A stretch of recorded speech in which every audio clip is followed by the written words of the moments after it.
All right, we are back. These are your hosts, Tim, Travis, Herman, and we have a very, very special guest today on the pod.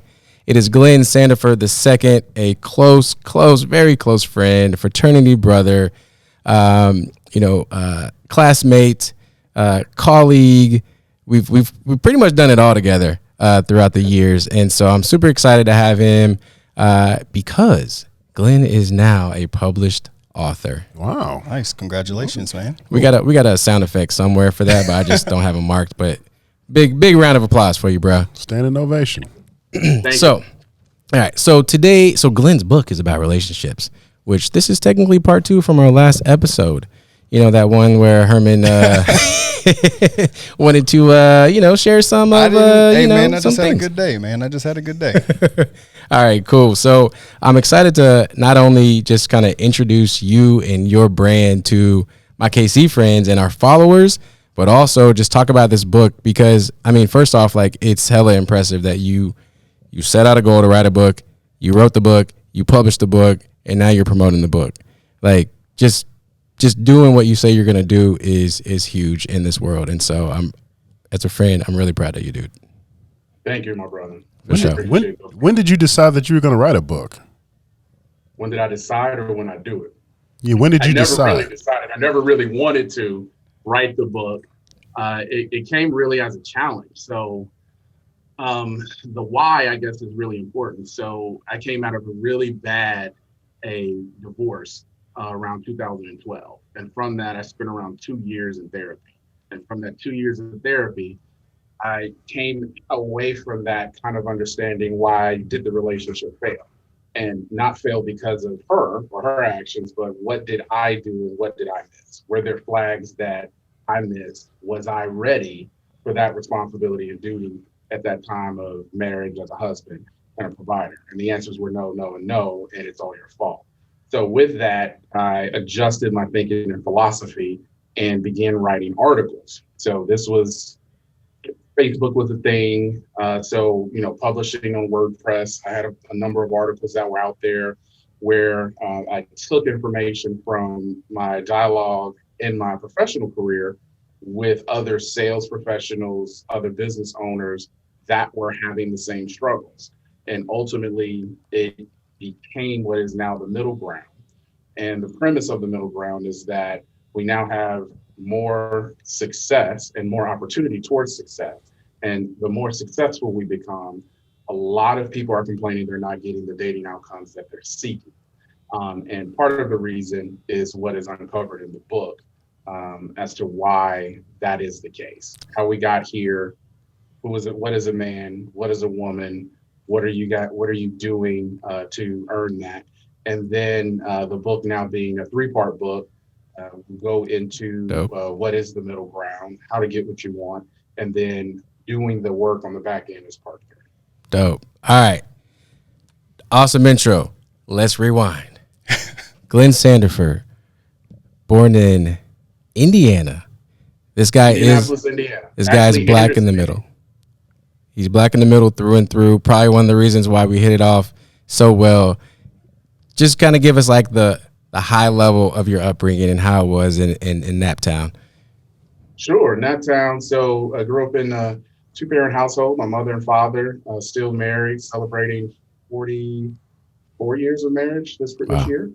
Both of them came from 2 very large families out of Northwest Indiana, 7 to be exact on both sides. Family and time with family for milestone events was very important.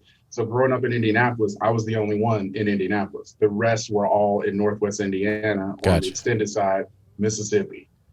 So as an only child, you can imagine growing up as an only child, I had a lot of friends, a lot of time, a lot of things.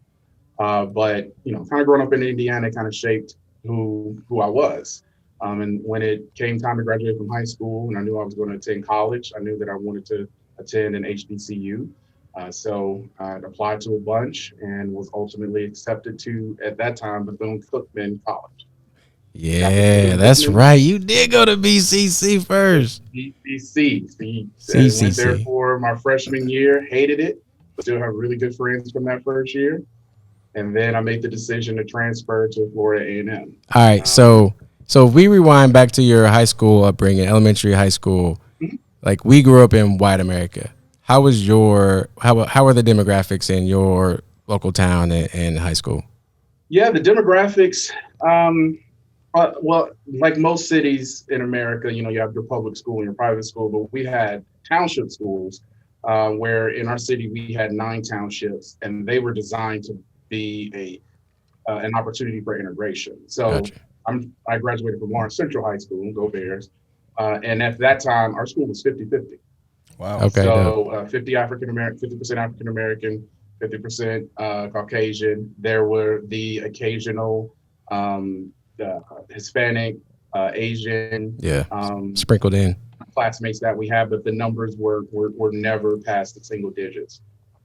So that was pretty much from elementary school, middle school, all the way through high school. I graduated in a class of almost 500. It was 50-50. Wow. Dang. So, Okay. That kind of drastic That's difference. different, man. And so you grew up as as an only child. And so you were pretty much spoiled as hell like Tim was too, huh? Dang. Had was every Tim spoiled? Because his parents say he wasn't spoiled. shit. Don't all parents say that? Shit. Because spoiling your kids is a reflection of the Only children are parents. always spoiled. Yeah. You get the time of both parents. So no, I wouldn't say that I was spoiled, because here's the marker. I did not have a pair of shoes over $35 until I bought them myself. I bought my first Jordans at 33, just because my mindset wasn't even for it. I will tell you, my cousins if they're listening, they're gonna say I'm spoiled. Right. Right. The cousins on the other side of the track. No, my cousins, not on the other side of the track. All right. Well, mine were on the other side of the state line. Tom, Matt, why you sound white? Hey. Yeah. Yep, mine too. Why you talk so white? I'm like, I'm just too. educated. But okay, cool. So why'd you decide to go to HBCU? I never really asked you that. So I wanted to attend an HBCU, and part of it was just being introduced into it. So like most Midwest cities, we had a classic. So we have the Circle City Classic that typically put, the 2 top bands and the top football programs against each other every year. So that was a big part of my childhood and development. Every year, Circle City Classic was the first weekend of October. So just seeing kind of the pageantry through the Circle City Classic parade, seeing just what we now call Black excellence and the alumni bases just coming back in support, and just seeing, honestly, the women just being fine. Yeah. We didn't have that in Indianapolis. Right. So Tim always talks about that ratio. Bro, 17-to-1 ratio on FAM's campus, man. You got to do your part. Oh, man. It's just better. Yeah. So Circle City Classic was that. And then there was a gentleman by the name of Robert Patrick. He hosted college tours. So my first college tour was 7th grade, spring break. We got up at 3, got to the bus station at 4:30, and we attended. We went down to Kentucky State. We went over to Wilberforce Central State. So that was the first trip. The next spring break, Tennessee State, Fisk, Harry. Then the next spring break, 9th grade, A&M, Morehouse, Clark. You kept leveling up. So you leveled up in, the tour, you leveled up in your HBCU every spring break. And then by the summer, it was at that point where my parents said, all right, we think that you really do like the HBCU. Let's go look at Howard. Let's look at Hampton. Let's go all the way down to Bethune and take a look. Do you want to look at Texas? And I was like, no, I don't want to go to Texas. So that was kind of the decision. Did y'all ever do college tours other than recruiting trips? No, I did recruiting trips. With my sister, with schools I was not going to go to. WashU, Harvard. Yeah, we did all Ivy League. Yeah. Pepperdine, everything, yeah. I Okay. was like, nope. Yeah, I mean, like, the college world was never really introduced to me. Like, my mom was taking classes, at CMSU at the time, and we had taken these recruiting trips like these, Rolla and CMSU and Drake, but like I never really saw this experience. Like when I went to FAM, I mean, it was complete culture shock. Yeah. But if I would have known, I mean, I would have just made a earlier decision. But anyway, I digress. So that's dope. All right. So fast forward through college, let's kind of, I guess let's fast forward through college, and let's talk about like going into your first big relationship, man. Let's kind of dive into some of the content of the book. Like, what was like the first major experience that you had that really influenced this book? The first major experience that influenced the book would be my wife. Yeah. Yeah. Your She's the current one that wife. kind of encouraged me to get that out. And the content from the book is not necessarily from relationships. I've had the privilege of being able to coach people over the last Yeah, 15 relationships years not or meaning so. just romantic. Right. Absolutely. That's a good Yeah, so I've been distinction. able to coach, but what came out of that coaching, what always comes out of that coaching, even to this day, is the relationship component. Because most people, if they're having a lack of success in their corporate career, navigating, going from a sales rep to a sales manager, manager to a director, what they're finding is that they're not getting that support in their relationship.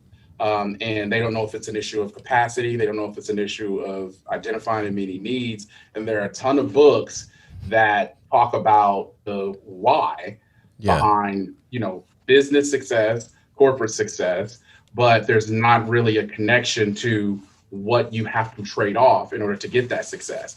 And in most instances, the trade-offs are really kind of unspoken, and then they become points of tension in the relationship.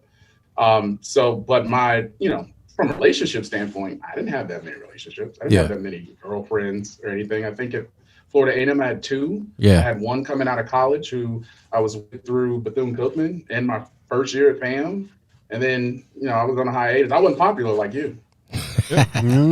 Whatever. I was into video games and Yeah. WWE Oh, was you in and town. I would go to WWE. yeah. So, He was one of those. I forget about that.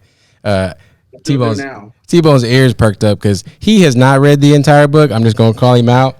He read the first couple chapters, but when you said, "Oh, this is based off of a corporate relationships," he was like, "Oh, this is an HR perspective." I saw you. No, what my question was going to be, and this question that I've had is, and I'm trying to temper all my questions, of course, to pace myself. But what is your line of business? Like, obviously, we probably don't need the company name, but like, you're an executive leader, man. What type of industry are you in? Talk about that story. That's a good. Yeah, I'm an executive in the security industry.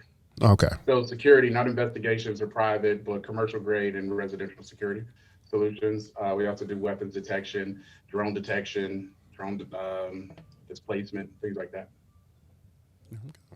And I mean, Glenn is an entrepreneur as well. Obviously, he wrote a book and published it and is marketing it, but he's had just as many companies as I have throughout the years. Yeah. I would say more successful. I think that you've done a great job on like each venture that you've taken has built upon the previous one, and I think has led you to where you are now and what you do. Mr.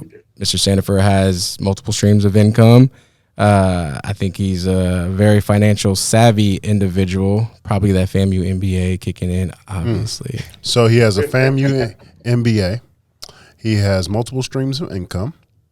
He is an executive leader. Does that make him a high value man? I think so. Somebody read the book. Yeah, I mean, did you just self-proclaim yourself as a high value man in your book? I don't self-proclaim anything, because I think that if you talk about a high value man and the characteristics of a high value man, it comes from your group and your network, and it talks about what your earnings. Let's talk about the earning piece, because a lot of people get stuck on that. Oh, if you're earning, this guy, what's the problem? He's stuck on it. What you're earning, if you're earning $12,000 a month for a 5 to 10 year period, that puts you in the category. What I talk about in the book is I remove 4 groups, and there are groups that have the fame component to it: preacher, politician, athlete, entertainer, because they can automatically say, "Hey, I'm a high value man. I make $2.5 million a year, and I've done it the last 20 years."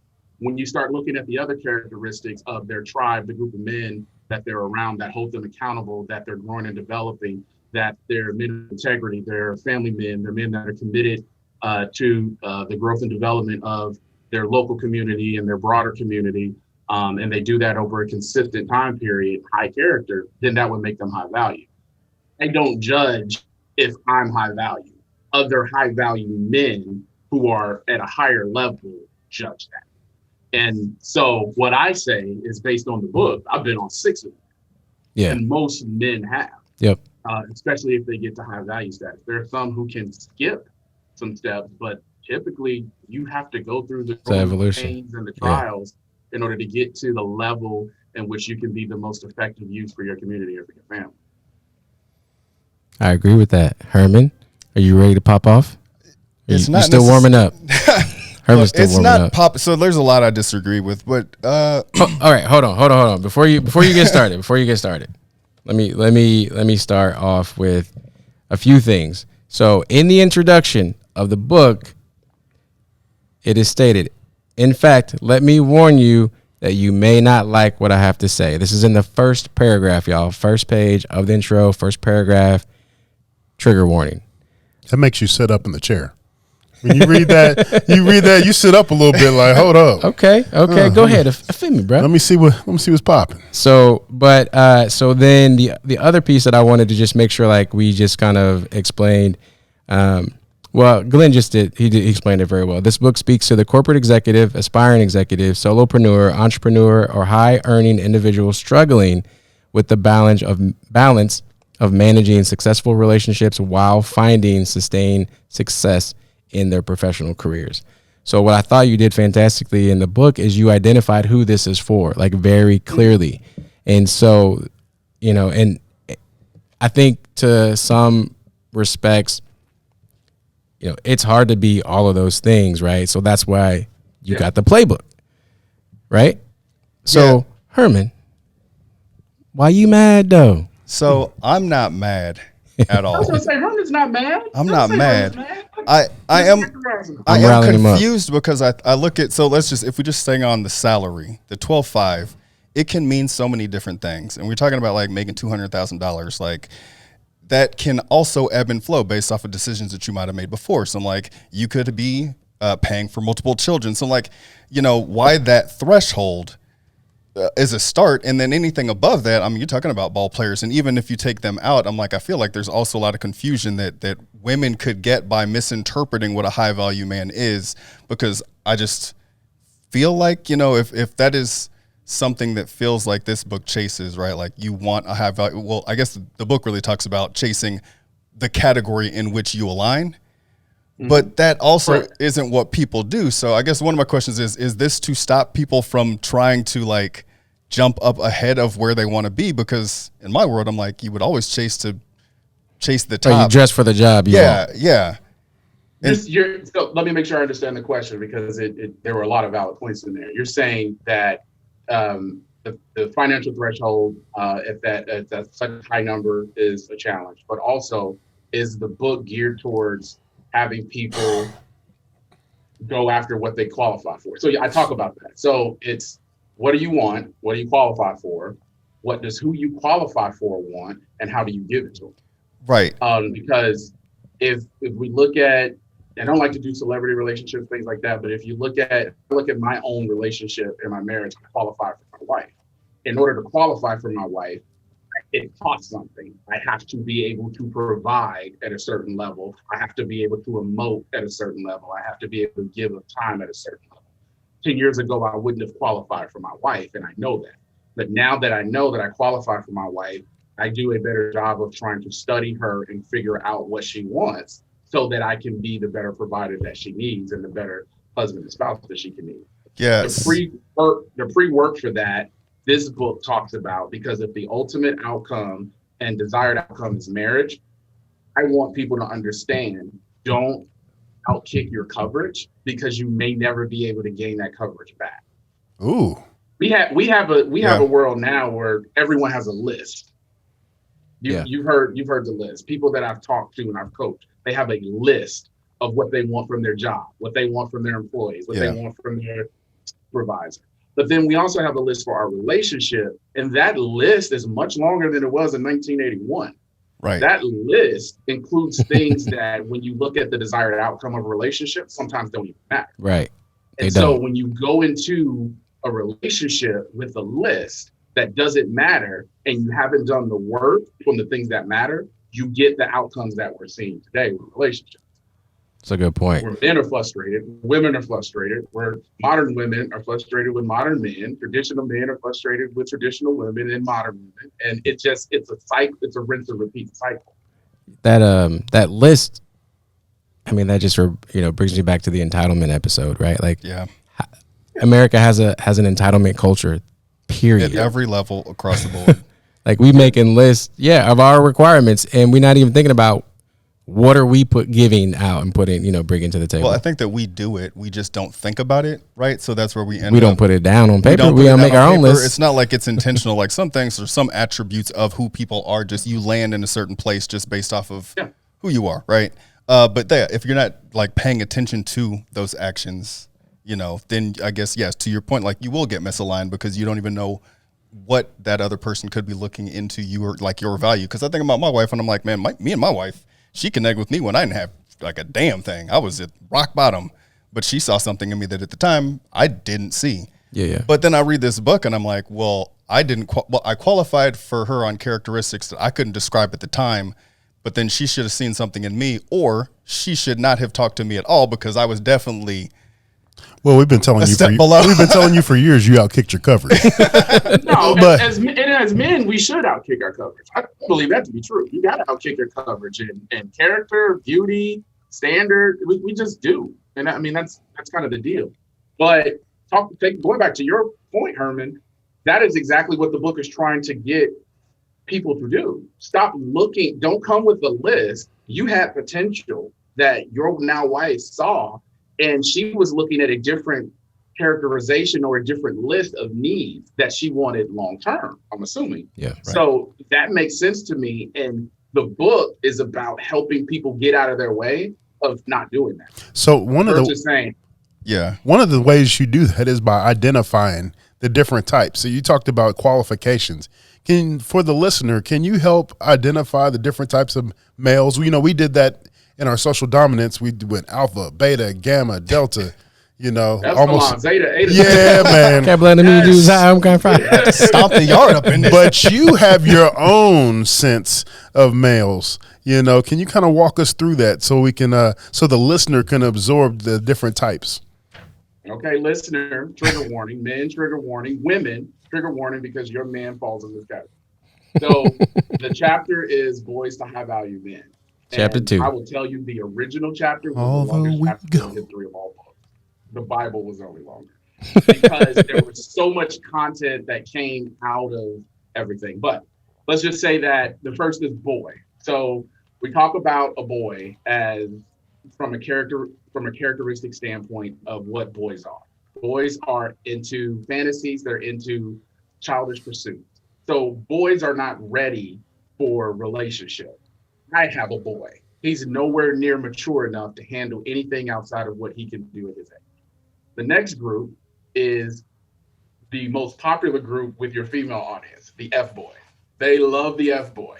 He has the looks, he has the charm, he has the style, he can afford the fantasies of a boy.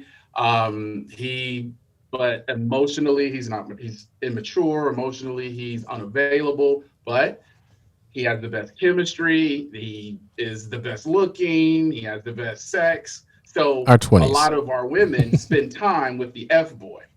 Also, the F-boy is the one that most men pay the mistakes for. So when you get your woman, you got to pay for the mistakes of the F-boy she chose to spend 2-3 years with. So then you have F-boy. At least we can relate because we were that guy at one point. I was an F-boy. I was a terrible F-boy. Yeah, Summer of Sam. It was bad. And I'm pretty sure some guys paying for my mistake, for my my bad decisions and my bad behavior. And I apologize for that right now. But you go from F-boy to guy. The guy is what I talk about. He's just kind of there. The guy is your friend zone. So he's at work. You meet him at Target. He's really nice. He's at the gym. He's always there. He walks you to your car. There's no chemistry. And there's nothing. And even if you try to force it with a guy, nothing happens. But guys are really solid dudes, really solid people. So then you go from guys to our males. Males that's going to be the highest population. And the reason that's the highest population is because in our modern society, we have a tendency to have men as males who are very deferential. you guys talked about on your episode alpha, beta, and gamma. You have a lot of betas in that area where they defer to the men in their life, they defer to the women in their life, and it leads them to the poor relationship outcomes. This is also the most highly dated relationship guy that modern women specifically complain about. Why can't he be more? Why won't he aspire to more? Why doesn't he have the vision yet? Why doesn't he have the drive that I need for him? He's a male. He's a man by, assignment in science, but he's a male. He's not ready to assert himself in the world and do the things that we talk about in the second and third book that men have to do, which go into protection, provision, and priesthood in order to be able to have a family that grows and that is thriving. So after your males, you have men, and men are broken out into traditional men, modern men. Most of our women, you guys want a traditional man, but a traditional man requires traditional input and investment. Most modern men are in between the traditional and in the male category only because the term that we hear is 50-50, work together, bring to the table. And so that's where our modern men feel like they have to spend the majority of their time to even get into a relationship. While our traditional men in general, are moving into their purpose. They're moving with the passion. They're involved in their community. They're men of high character. They're done with the fantasies and the games of boys. They're done playing games emotionally with women as F boys. They're not content being seen as a guy, and they won't be led and deferred in their actions. They're asserting themselves in the world. And then the high value man is doing that at the higher level where there's a tribe of men around them, providing them that support, that accountability, so that they can continue to grow and be of the best use to that group. Most women want a high value man because it sounds good. They're a high earner in some instances, but we do have a lot of F boys that are high earners as well. I don't know. A lot of guys who are high earners, but the high value man being, as I think you said, I can't remember if it was you, Henry, or Trump, but one of you said that's what everyone aspires to. You want we're programmed in our society to go for the best, but when you go for the best, it costs you something. So being with a high value man is going to require a higher investment than most people are willing to make. So I think that's another point that I kind of, as I read this book, and I don't. Anyway, what? Go for it. Well, what's your thought? No, well, one was going to be with just the setup, which if you aligned them closer together, I think that I would have captured like the female version and kind of aligned with more so with what man, like they're categorized with, just like what they want or what the aspiration is. But that's like a book thing. The actual thing I was thinking in my mind was, it seems like that high value man with the earnings is very, very few and far between, right? Like most men don't fall in that category. But if you're a female, or if you are one of the classified female groups that aspires to that, from what I read, it seems like women have to give up a lot for the helper role in that high value man's life. But the high value man doesn't have to give up much except for really just structuring what they do. But if you're a woman and it takes you a long time, or you have to wait for this person to achieve, first of all, is it worth it? And second of all, they are the ones that have to give everything up to do that. And I'm like, is that realistic? Especially when there's all, millions and millions of women going after this very, very small group of men, because most women in that capacity would fail at achieving that high value man. Yes. So I'll go through and kind of deconstruct. I know that was a lot. My bad. Yeah. No, I think it makes sense to compare the female side, and then we could talk about how they might match up. It makes sense to compare the female side. Yeah. Well, the female side, it kind of aligns with it, but I think here's the broader point with that. So let's first talk about what you said in relation to a high value man. How many there are? Less than 5% of the total dating market is going to be a high value man. And of that, it's going to be far few in between, because the misconception social media tells us is everyone's making $200,000, $300,000 a year. They're balling their own trips. They're in the Turks and Caicos, and everyone's not. Right. The average earning for a man in North America is around 56. Yeah. And if you break it down by socioeconomic and by demographic, it's much lower for African Americans and people of color. Right. So that's the first reality. For women, it's even lower. But what the loudest groups that are in this that do the complaining about not being able to get a high value man are the ones that are on the cusp. Anyone that's between, specifically women, between 58 and around 75, because hypergamy kicks in, they want a man that makes at least double. If I can make 75, I need a man that's going to double me. And he needs to double me because that's just what I want. Versus if he doubles me and we get into a relationship, he's not going to be available the way that a man who's at 58 will be. And it's just the fact because the work is different. So that's kind of the first piece. When we talk about aligning the men and the women together, boys and girls play together. I think I talk about girls in the book, and I go in where we all have that first girl, those girls and those first experiences, especially in my high school, my middle school, my high school, where they go around picking a boy every 2 weeks that they like. And some of the women get stuck there. Then when we go from that, we have our city girls, our hot girls. They're the ones on social media, the loudest, hot girl summer. I'm getting to the bag. My life is me. When I read that chapter, that's all I heard in my head is, what you need, I need a hot girl. Yes, you need a hot girl. So you a hot girl. Thank you, baby girl. I appreciate you. So you're a hot girl. Videos. Yeah, you're a hot girl. Hot girls and city girls are just city girls. They're I was about to say. Girls. They're not girls. They're making money. They're getting to the bag. But there's a lot that goes with that. And I think everyone knows that. And the city girls knows that a lot goes with it. So then you have just a gal.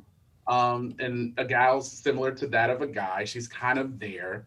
It's not popular, but most men always have an encounter with the gal. You try to make it work. She's really nice. She's really overly accommodating, but she does that because she's a gal.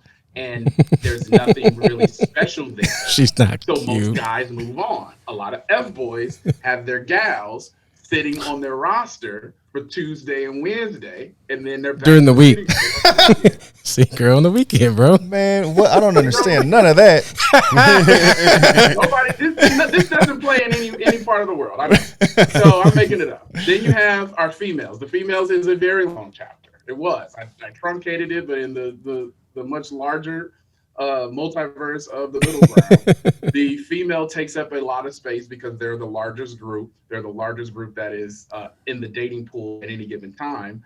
And it's just a lot with it. There are a lot of emotions that have to be combed through. There's a lot. This group has the most traumas. Most of those traumas are caused by parent, the lack of a parent, bad relationship. Hot boys. This is the group that I talk about in the book that would benefit the most for a year of therapy and being on social media.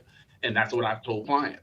I need you to get off social media. I need you to go to therapy for about a year. Let's talk in a quarter so that we can come back and connect on this so we can figure out what's going on with you professionally, because it's showing up because of your relationships and your failed relationships.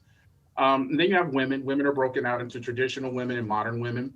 Modern women are probably the second or third loudest group. Modern women lead with their education. They lead with their career, their pursuits. They have their own money. They have their own savings. They typically have their own condo, house, and car. They got their retirement together. So they're looking for a partner. They want 50-50. I want someone to come alongside with me and work with me and partner with me. And that is going to get you a guy, a male, or at best, a non-traditional or a modern man. And then you have the traditional woman, who is what you talk about. The traditional woman is someone who makes their buying decision for a relationship early, in college, right after college, before I have to go to grad school. And that woman makes a bet on a man. And they typically make a bet on a man who is on that trajectory and has the characteristics that you need in a husband, a father, a friend, someone who's faithful, who's done with fantasies, who's done being an F-boy and going out on the weekend, who doesn't do boys trips. That woman is looking to make that decision early, and she makes that decision early to bet on you. When those relationships break up, that is where the woman wins. And if she's made a 25-year investment with 3 kids and 2 houses on 5, and she's moved with you 5 times, then it's the responsibility of that man to hold up his end of the bargain, which is faithfulness, which is provision, which is commitment, which is fatherhood, which is support and encouragement. And it's a balance. It is actually the best part of the middle ground. But then you have your high value women, and your high value women are completely 100% sold out for their high value man. And their high value man understands his responsibility with that woman. My responsibility is to be in my purpose, in my passion, developing, whether it be businesses, growing my professional career as an attorney or as a doctor or as an accountant, growing my lawn care business to $2.5 million in revenue. His woman will be there to support that and provide him and identify and meet his needs, because she knows he's committed to meeting her needs and meeting the family needs. So the high value man has things associated to it, such as earning, such He's as a provider. But the high value woman is a helper. Yeah, I would say a high value woman is a helper. The high earning woman is typically a modern woman. But that's where I get confused, because I'm like, it seems like she would have to give that up or it's not going to work. Which then, why? Because she's a helper. So well, you're assuming you would that find you're some assuming, level of imbalance. You're assuming that she went linearly through this evolution, right? But if her values are, like I talk about Eamon in our relationship, right? Like her goal, like she be a mother, be a wife, right? Take care of her house and take care of her husband and her kids.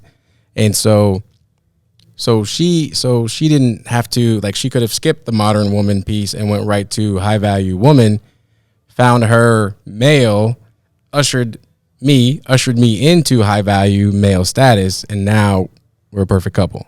Am I getting that right? But she can't be high value. She She has is to be high. the helper. So okay, so that is where we kind of diverge. So using my relationship as an example, and I do want to unpack your relationship dynamics, Mr. Sandifer, as well as yours, both of y'all. But in my relationship, I guess we really didn't talk. First, let's unpack the leader and the helper, because we didn't really talk about that yet. Yeah. Go ahead. I think most relationships work best when there's a leader and a helper. I did. That part was triggering. So the leader is a provider, and the helper is, I mean, the helper. Maybe it's just the word helper. You just think of the help. Well, you think think of relationships, and it's an ebb and flow, and that ebb and flow can go for quite a bit of time. Sometimes you're going to be the helper, sometimes you're going to be the leader, or you can be a leader in certain capacities. And helping I knew others. I shouldn't have told you what I was going to say in pre-production. So you stole my thunder, bro. My bad. Fucked up. Hey, All right, so that's my relationship, right? So I told you like how we got to where we are, right? But right now, wifey is growing her business. So she's in high value, she's in modern woman status, right? The husband is in helper mode.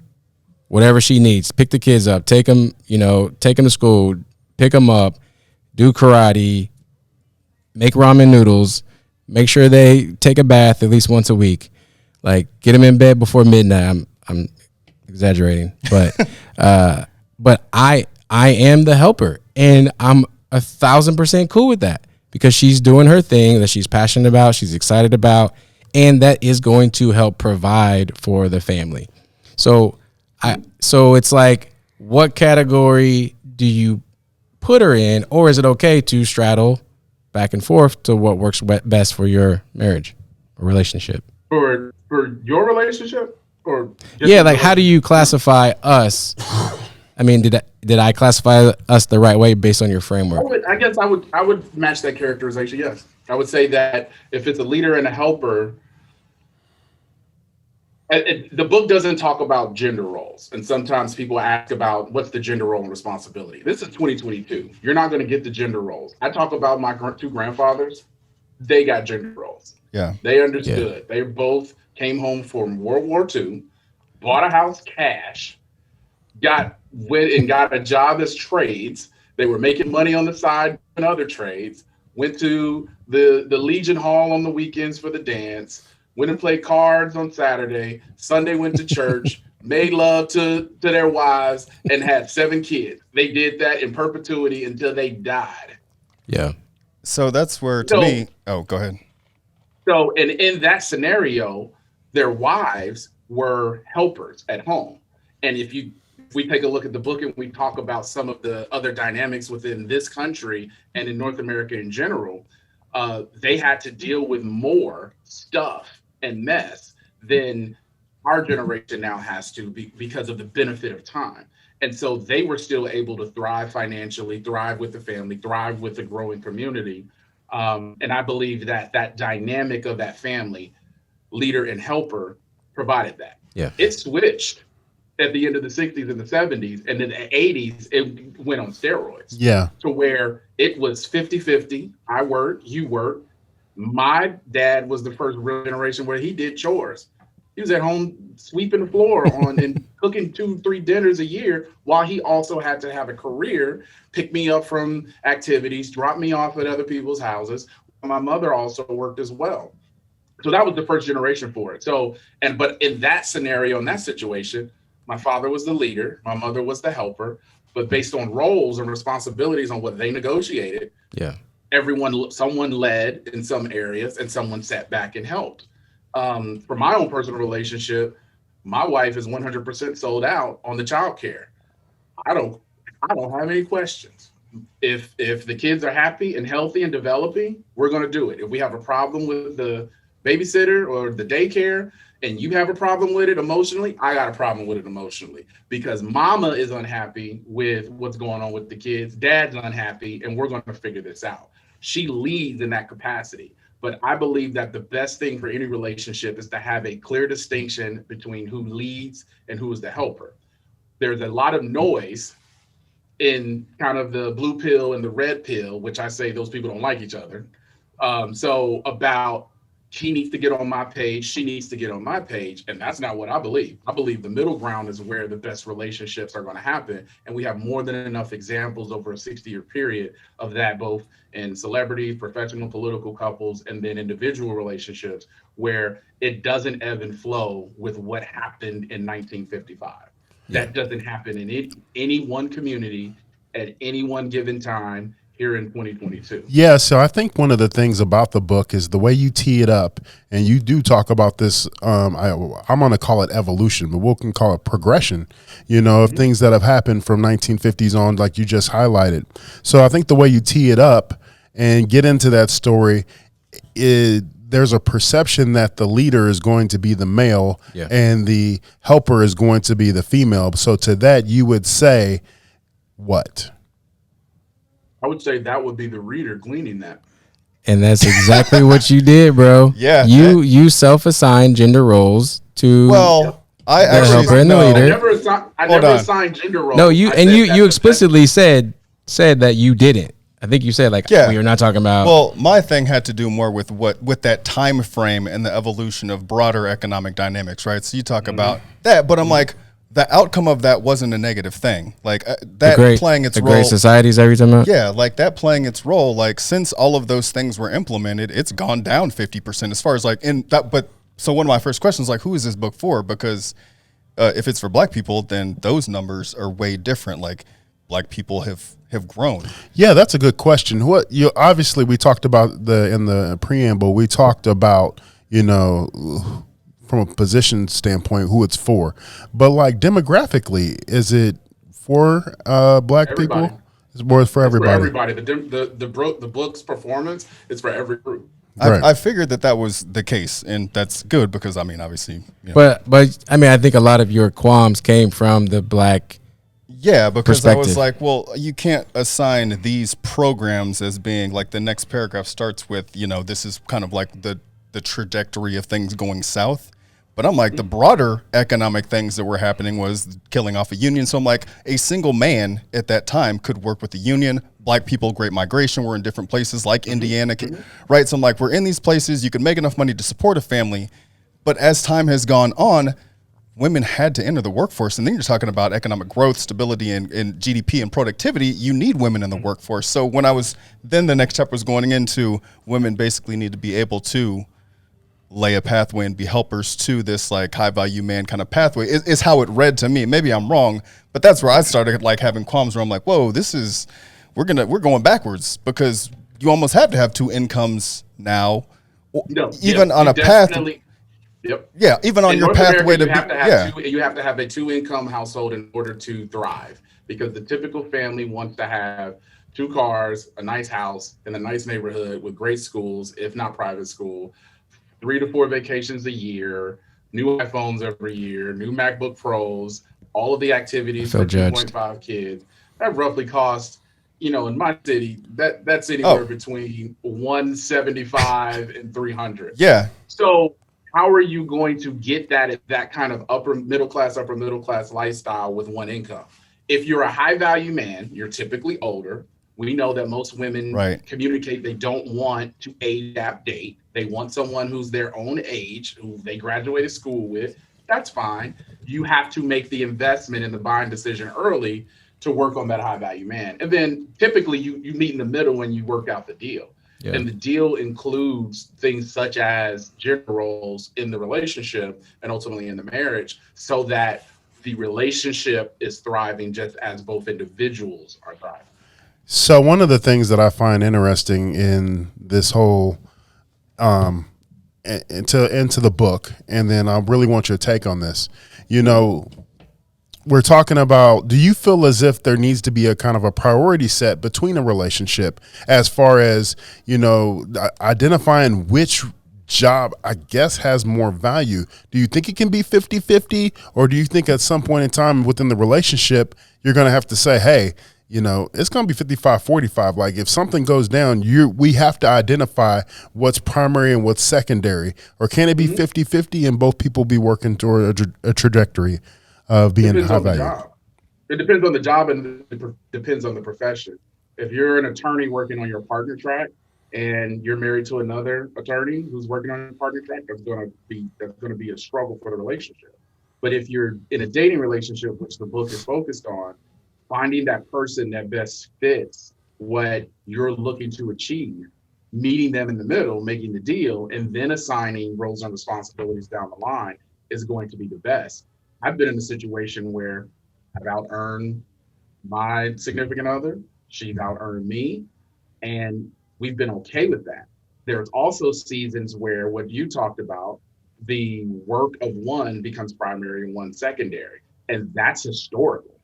When we talk about grandfathers in the 1960s and 70s, grandfather, when he got laid off from the union and grandma went to the sewing shop and she was cleaning houses and she was babysitting, he had to do more around the house, get the kids off to school, get them there. And he did it with joy, with compassion, because he knew he was making the right investment at the time for the family. Did he? Or was he cheating? I mean, no, I'm joking, man. So yeah, if we're just talking about that, like just the, we ain't talking about fuckboys no more. Yeah, just the overall standard of it. Then when he went back into the union, when he got hired back, now not a part of the union, or not a part of that trade union, he went back to work, put in the time, put in the effort, and it ebbs and flows. So I think that the overall message for the book is, you're not going to get everything you want on your list. Stop creating lists. Stop saying it has to be this way in order for me to date this person. In order for me to be with a man, it needs to be this. In order for me to be with a woman, she needs to be this. Because ultimately, the stuff that matters is going to be how you cooperate, how you guys communicate, and how you guys execute the plan as the most important thing. When I fail in my relationship, I'm not executing. It's that simple. I'm skipping steps. I'm missing important things, and that's on me. It's not on her. So I'm missing my part, and I'm supposed to lead.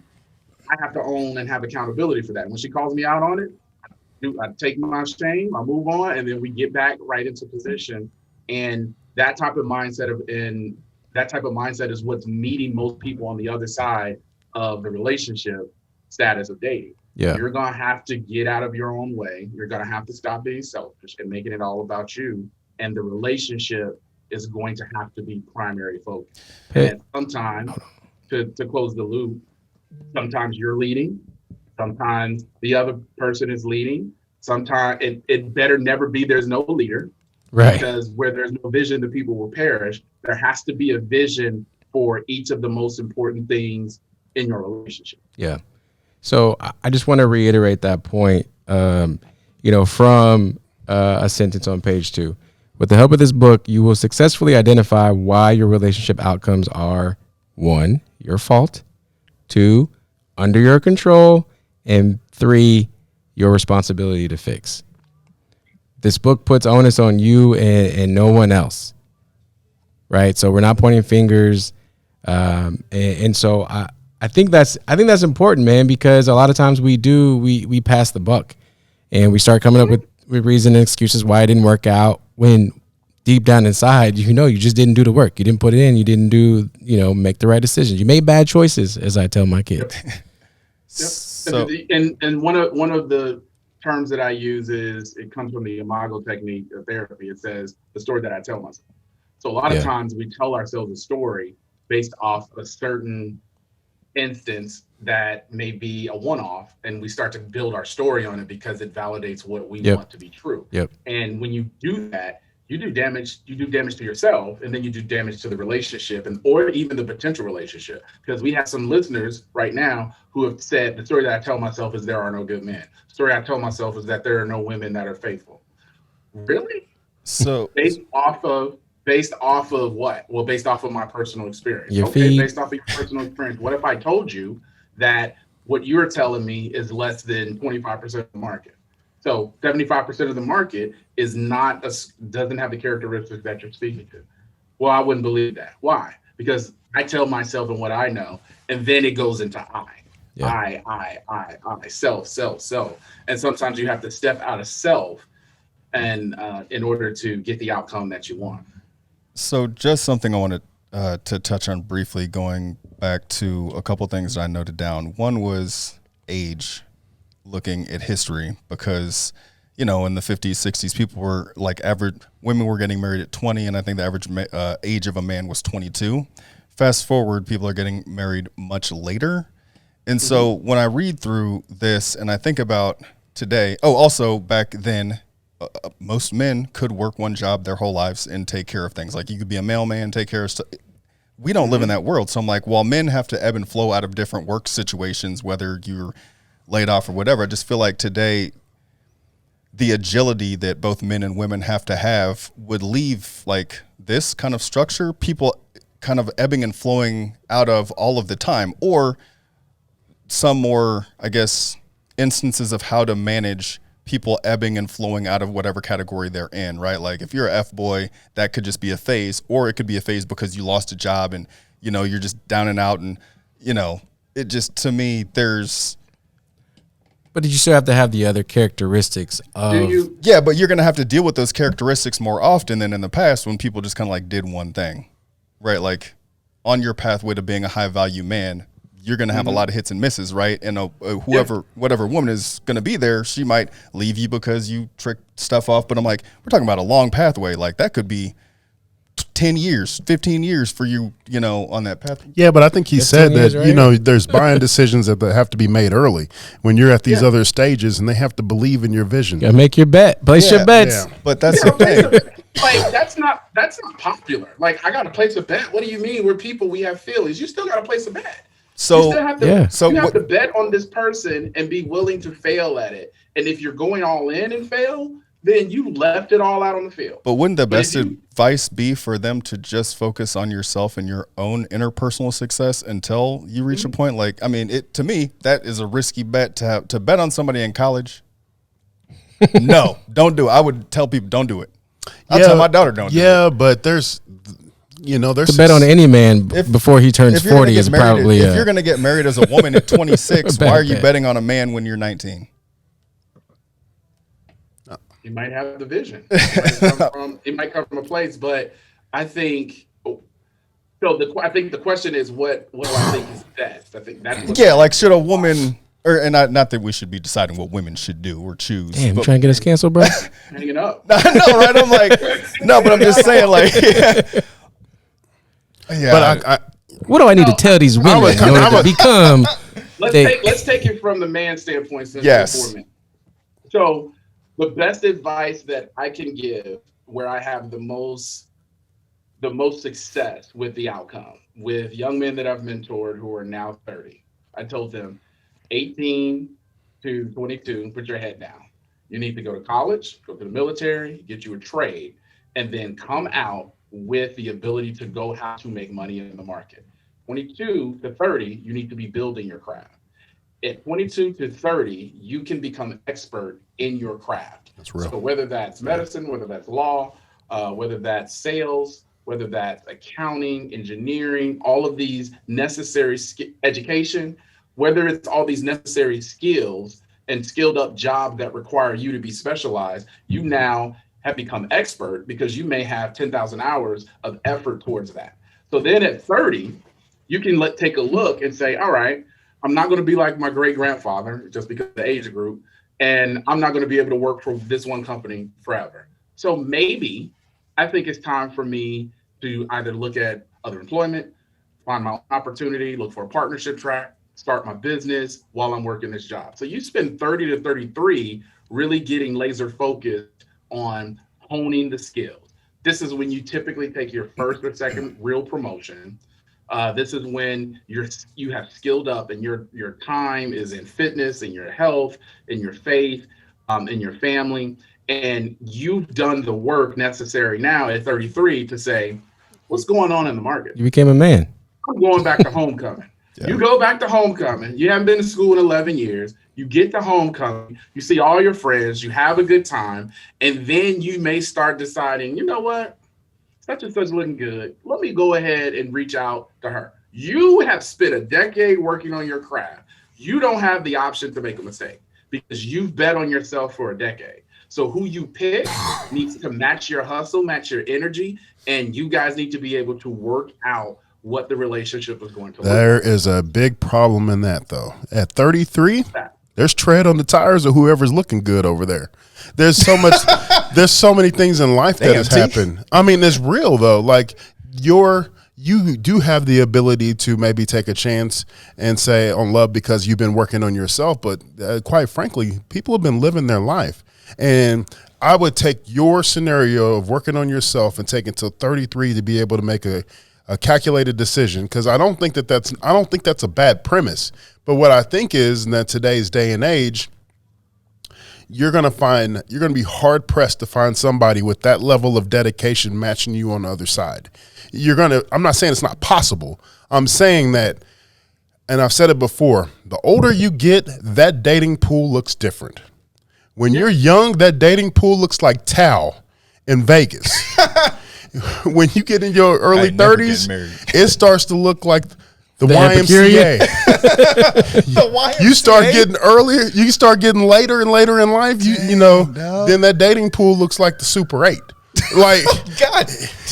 I mean, it just changes. Like, what you're looking for, you have to go to specific places to go get. So at 33, you're now looking and saying, okay, you worked on yourself, but then you have to also be willing to accept everything that's going on in somebody else's life. It's no longer building organically like it is in your 20s. I cannot wait to tell somebody to go hit up the Super 8.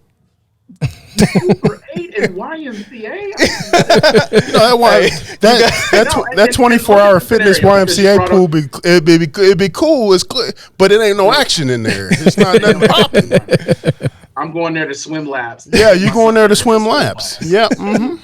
It's good water. You're going to get in the jacuzzi. You don't want to get in that pool. If they have one, don't get in it. So to take that topic, to continue on the premise with that information. So yes, there's tread on the tires. I'm assuming that the guy in this scenario also has tread on his tires. Absolutely. And from my understanding, because I'm not out there, the tread is less important at that stage because we all have tread. Yeah, is what I've been told. Yeah. So I'll just believe that to be true for that portion of the market. I won't say whether I agree or disagree, but I'll just let that be true. But at 33, the average age now that we're seeing engagements happen, what's that number? I think it's between 28 and 30 for women and between 29 and 33 for men now. So we're delaying marriage, and we're delaying it because of the upfront investment we're seeing in education and career. Yeah. So by that time, this guy in the scenario, the girl that he meets, she's probably been engaged twice, but she's never married. He could have been married. She could have kids. But at this time, he may be looking for something specific. And if he's focused on the right things from a character standpoint, then he should be good. Because at 33, he's going to say, hey, I got somebody. I'm meeting someone. She's 29, 31. Met her at homecoming. She was a couple years behind me. We're going to go ahead and see what this is. Oh, we both live in D.C. Let's go ahead and kick it in D.C. And then 2 years later, they're in engagement.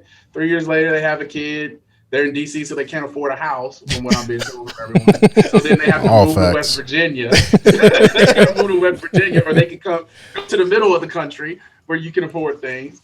And then they go live happily ever after. They get down the road, and then they start building their life, not for what they want it to be for the weekend, but where you want it to be at 65.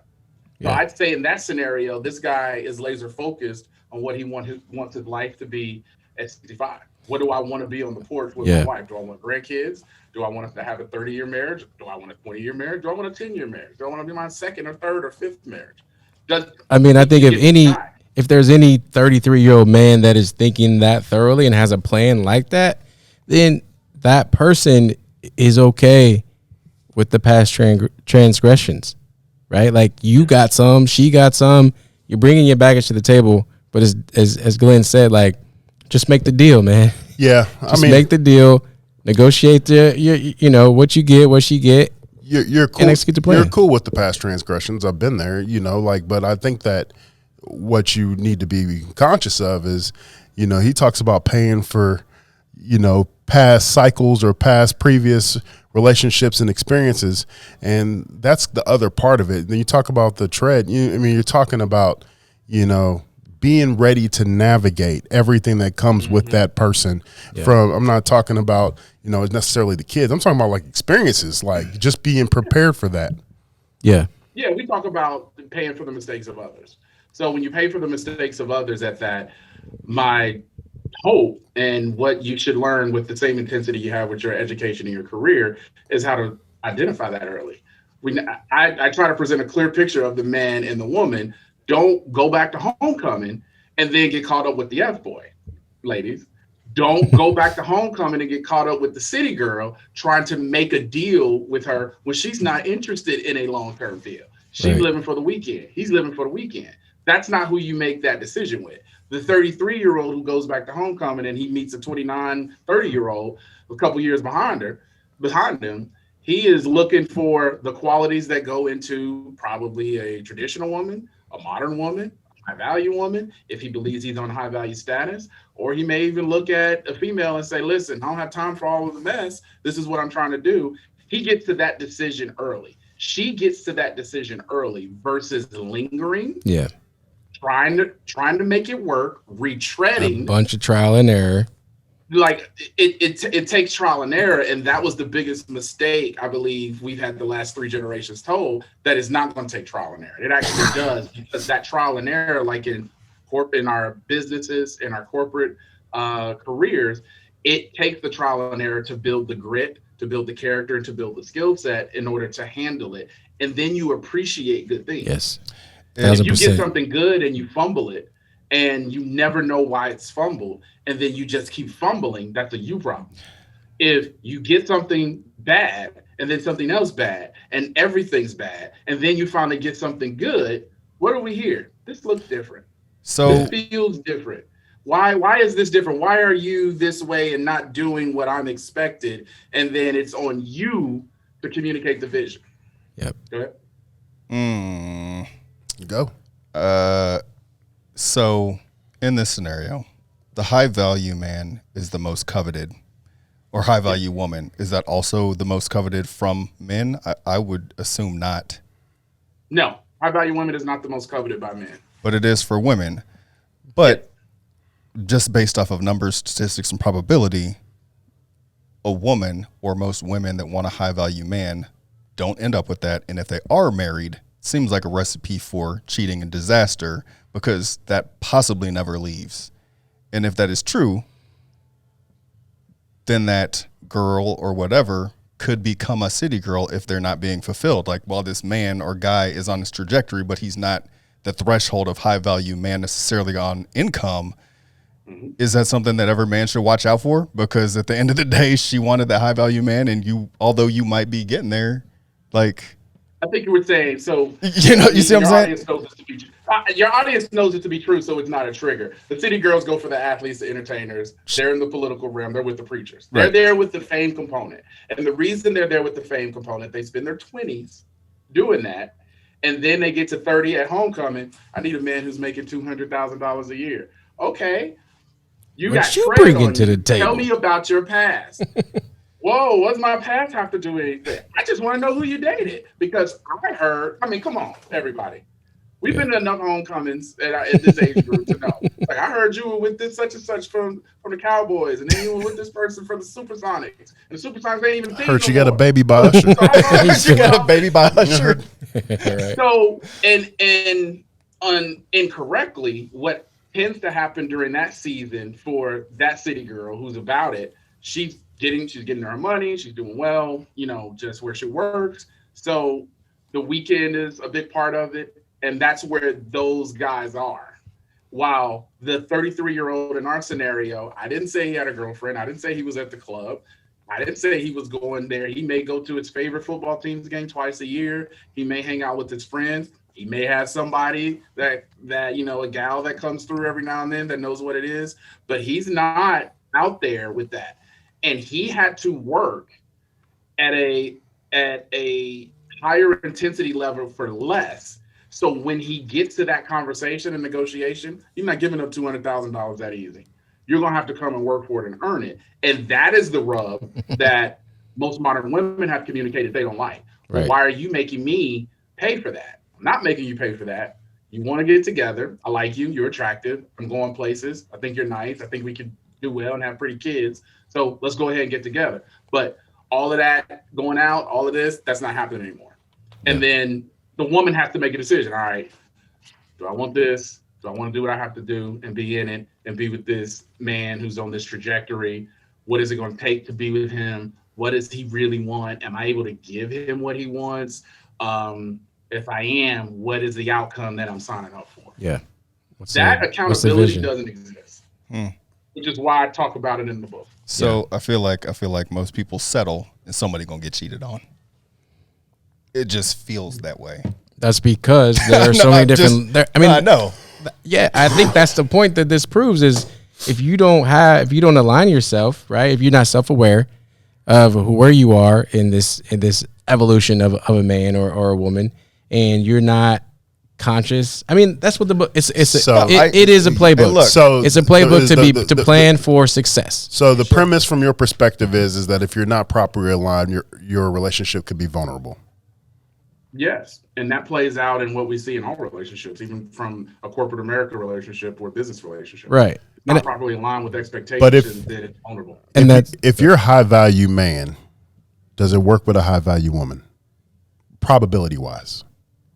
Does it work? Yeah, relationship work. Like, do you think that is a the numbers for? I'll take it to the ultimate outcome, which would be marriage.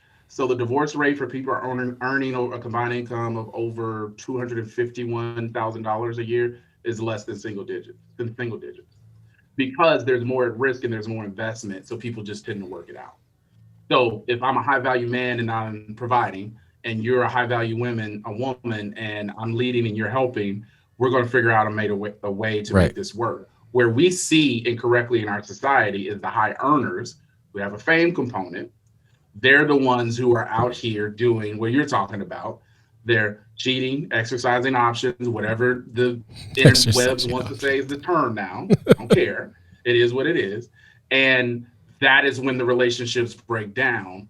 And I don't think that's normal or typical North American relationships. Typical North American relationships want to stay together. Now, we do have a 51% divorce rate that actually went down a little bit during COVID, which was surprising because everybody was in the house together. We just knew it was going to go up. It felt like it was going up.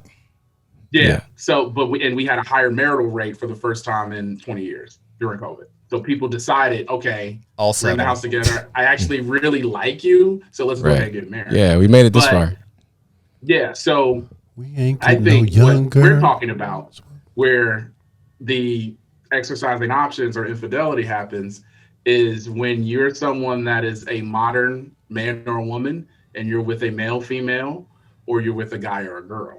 Yeah. Yeah. And those are the groups where you see the most relationship strife, because the city boy and the city girl, they're out cussing each other out, having a good time the next weekend, fighting each other. They on the same page of their deal. Bro, that's what I'm saying. Same outcome expectations. Dude, the numbers are not in favor of anything of people getting what they want.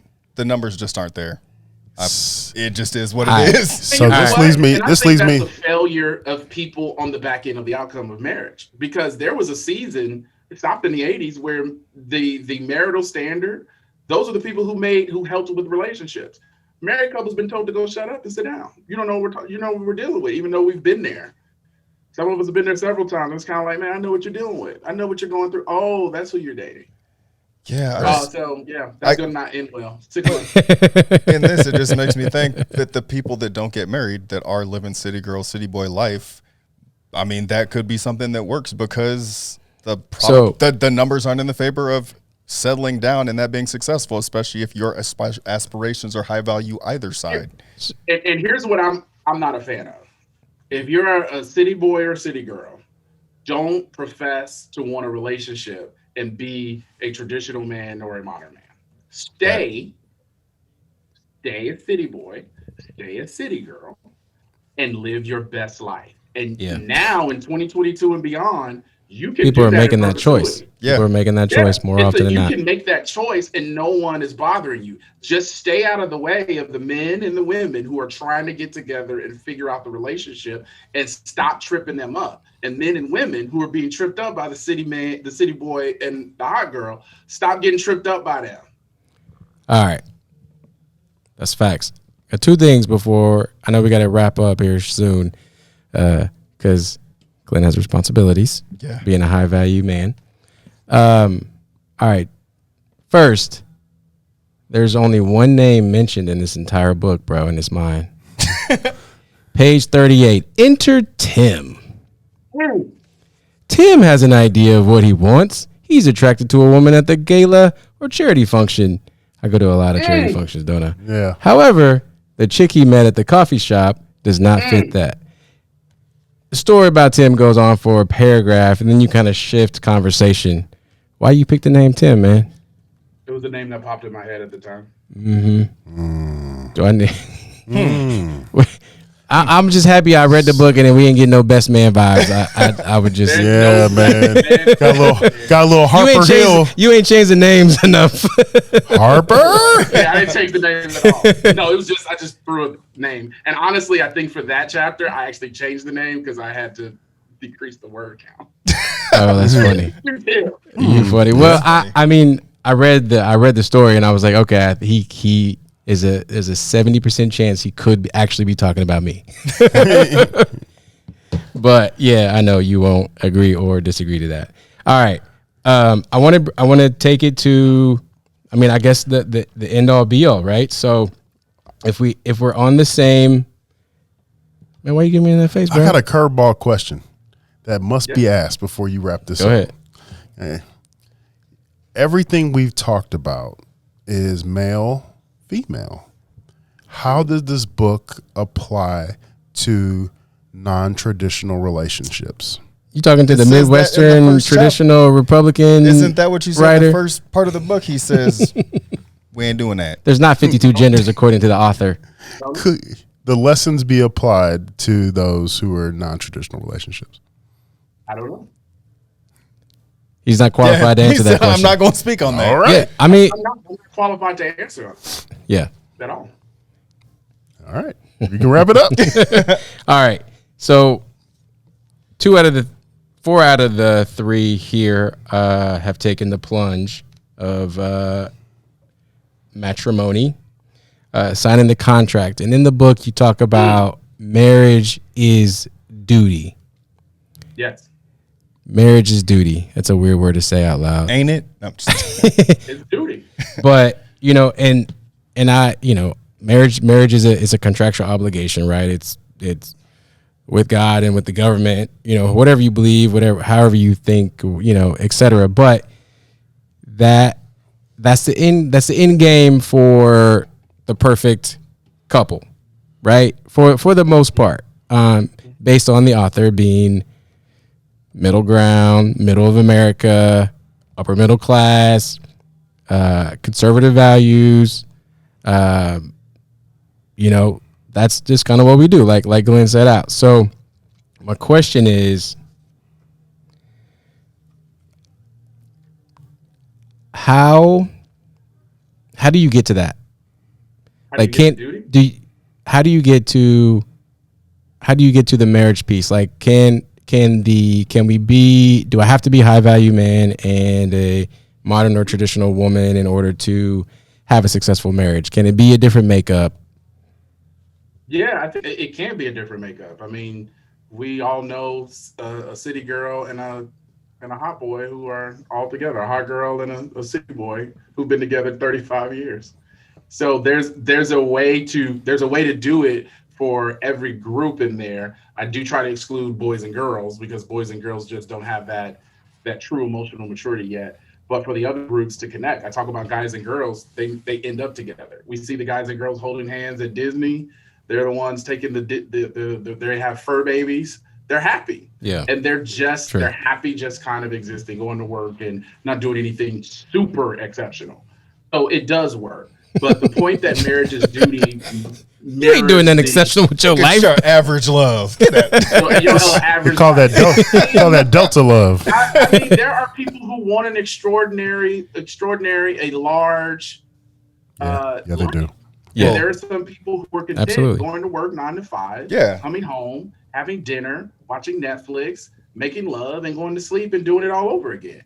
And that's actually fine. And that's just as fine as the city boy and the city girl. That's just as fine as the guy and the girl. That's just as fine as the traditional man and the traditional woman, because there's no right or wrong that I am trying to promote out of the book with the categories. I just want people to have a better understanding of when they identify, so they know what they qualify for so that they can meet it. But your question about duty, marriage is duty. So if anything that the audience gleans is, it's going to take some work in order to get the outcome that you're looking for. And once you get that outcome, it's going to be 100 times more work than it took to get it. Yeah. Because not only do you have to grow it and nurture it, you have to keep it. Yep. And that requires a mindset outside of just love and affection, and we like each other's colors, and we both like The Rock, the Dwayne Johnson. We love fast. We love all that. No, it takes duty, because every day, once you get into the marriage, you got to choose your relationship, choose your spouse every day, even when you don't feel like it, even when you want to light them on fire and then watch them burn because they keep saying little stuff that keeps needling you. You still have to choose duty every day. And when you choose duty, it honors the contract with God, if that's your belief. It honors the contract with the state, and it helps to submit the legacy that most are trying to build long term. Yeah. Mic drop, bro. Yeah. I let my wife slide 4 jokes in that are hurtful a day. I just let them slide. It's my duty. That's what's up, man. Well, dude, this has been an awesome episode. I'm glad we finally got to unpack this book, man. What can you tell our listeners about how to access it, as well as what can they get excited about what's coming out after this? The Middle Ground book is available. It's the community in which all of the individuals who purchase it, they get access to. So we have it moderated, so there's not a lot of chatter that is going to be negative, but we do respect everyone's view. You can purchase the book. It's on Amazon through Kindle Unlimited, Kindle, and available in paperback. It gets shipped to you in one day. You can also visit me at www.glennsandifer.com. That is where you'll be able to connect with me. It's been amazing these last couple of months, because I've been able to book more sessions and meet more amazing people and connect with them and hopefully positively impact their lives. So please go there if you're interested in booking a session, as well as if you are someone that's in the audience that has your own podcast, you can book me there as well. And we'll make sure that we get you the materials that are needed. But guys, it's been a pleasure on on this side, thank you for offering your platform and offering your audience to me. I hope that they have grown, and I hope that they have asked themselves some hard questions. Yeah. And I hope they buy the book. Absolutely. We'll post it on all of our socials. Yep. Thanks. Absolutely, man. All right. Get to them kids. All right, man. Well,